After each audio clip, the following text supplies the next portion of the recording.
On reste en République démocratique du Congo avec cette histoire qui émeut le pays. Elle s'appelait Cynthia Vachey, elle avait une trentaine d'années, elle vivait en Inde et avait épousé un ressortissant du pays. Elle est morte mercredi, assassinée par son mari.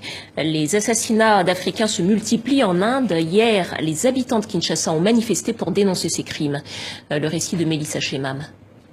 La mort de la jeune femme a traumatisé tout un pays. Hier, au grand marché de Kinshasa, ces Congolais ont voulu se rassembler pour demander justice. Ce n'est pas ça la meilleure solution. Normalement, l'État congolais devrait agir à travers la diplomatie. Je viens de dire, c'est les énièmes Congolais qu'on vient de tuer en Inde. À chaque fois, ça ne va pas.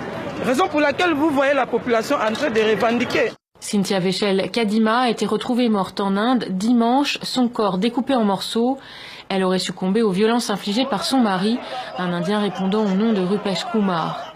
La manifestation de Kinshasa a pour but de dénoncer la multiplication de meurtres racistes en Inde.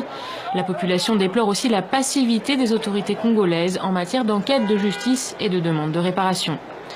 En mars dernier, un Congolais avait également été retrouvé mort à New Delhi, un jeune professeur tué à coups de pierre. Face à la colère des manifestants, les autorités ont déployé des renforts de police, notamment pour empêcher des représailles contre des commerces indiens. Le vice-ministre en charge des Congolais de l'étranger a condamné l'assassinat de Cynthia Kadima. Il appelle la population au calme et promet que l'affaire sera suivie de près.